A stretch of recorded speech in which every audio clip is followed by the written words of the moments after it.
अयोध्या कांड षष्ठ सर्ग वाल्मिकी भेट मुक्त भावानुवाद।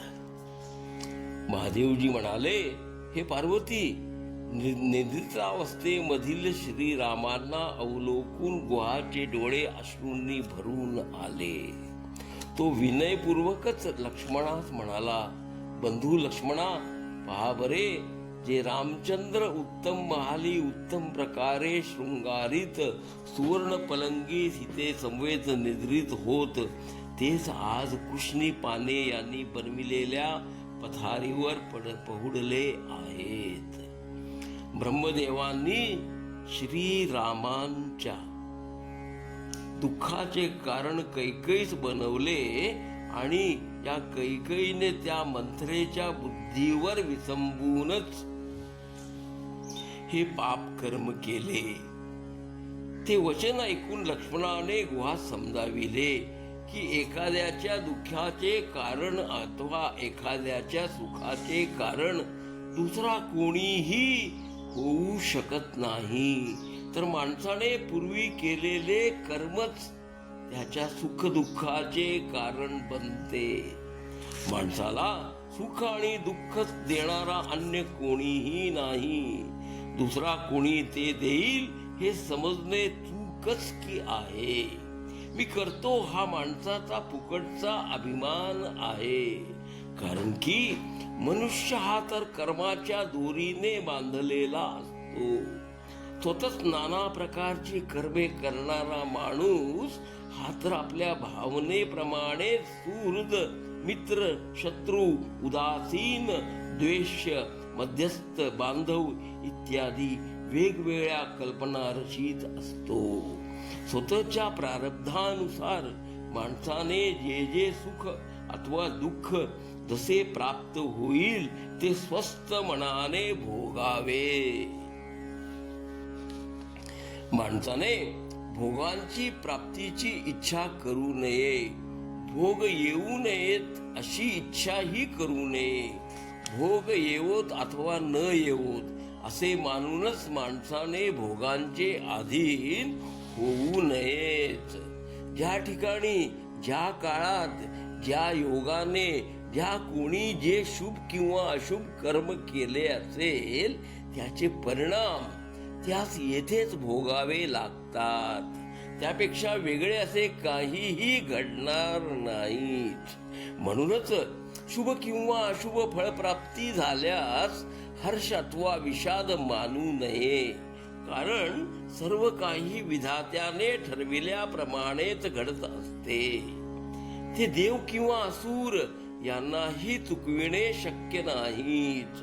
माणूस तर नेहमी सुख दुःखाने घेरलेलाच की असतो, कारण मुळात शरीराची निर्मिती ही मुळी पाप पुण्य यांच्यामुळेच की होत असते। म्हणूनच ते सुख दुःखाने युक्त असते। सुखानंतर दुःख प्राप्ती आणि दुःखानंतर सुख प्राप्ती होत असते।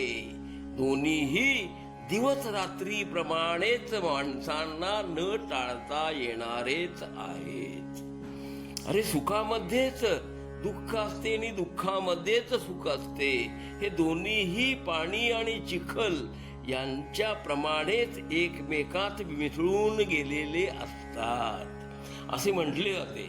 म्हणूनच हे सर्व काही मायाच आहे या भावनेने विज्ञानजन इष्ट अथवा अनिष्ट प्राप्ती झाली असता धीर धरून आनंदित ही होत नाहीत, अगर मोहित ही होत नाहीतच। गुह आणि लक्ष्मण अशा प्रकारे संभाषण करीत असताना आकाश उजळून पहाट झाली। श्री रामचंद्रांनी पाण्याचे आचमन करून प्रातःकाळचे संध्यावंदनही आटोपले। मग श्रीराम गुहास म्हणाले, मित्रा, माझ्याकरिता एक चांगली बळकट नाव मागवून घे। श्रीरामांचे हे वचन ऐकून विषादराज गुहाने स्वतःच एक चांगली बळकट नाव आणली आणि तो श्रीरामांना म्हणाला, स्वामी, सीता आणि लक्ष्मणासह नौकेत चढावे। माझ्या नातलगासोबत मी स्वतःच काळजीपूर्वक ही नाव चालवीन। ठीक आहे, असे म्हणून श्रीरामांनी प्रथम सीतेस नावी चढवले, नंतर गुहाच्या आधारे श्रीराम नावेत चढले आणि शेवटी लक्ष्मण सर्व आयुधासह नावेत बसला. आपल्या ज्ञाती बांधवांसहित गुहाने स्वतःच ती नाव चालविली. नाव गंगेच्या मध्यभागी पोहोचताच सीता गंगे मातेची प्रार्थना करू लागली.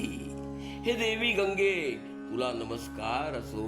वनवासातून परत आल्यावर राम आणि लक्ष्मणासह मी तुझी पूजा करेन. त्यानंतर ते सावकाशपणेच गंगा नदी पार करून पलीकडेच्या तीरी पोहोचले. त्यानंतर गु आणि रघुनाथांना म्हणाला, हे राजेंद्रा, मी सुद्धा तुमच्या सोबत येईन, तशी अनुज्ञा द्यावी, नाहीतर मी प्राणत्याग करेन.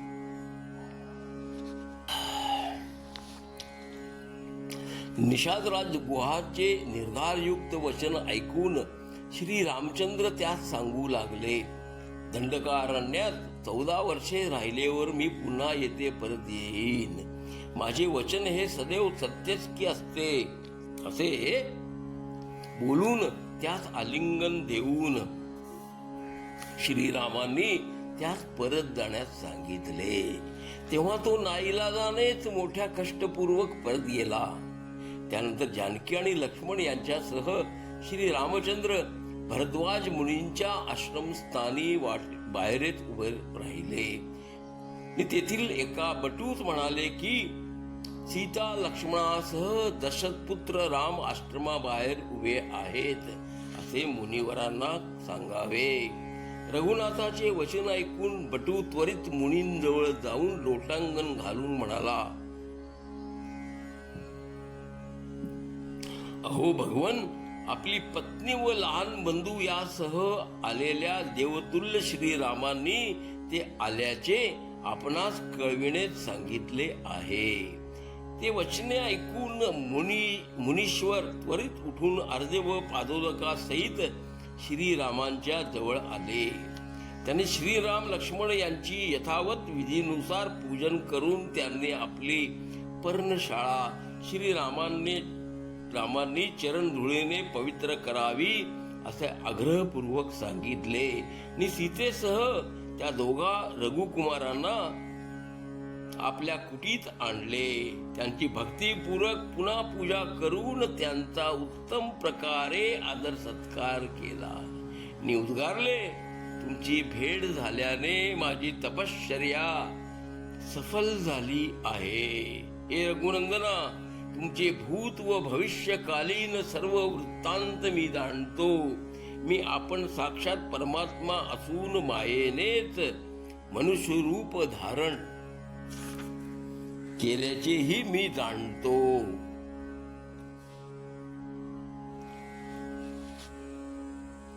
सर्ग 6 पुढे चालू.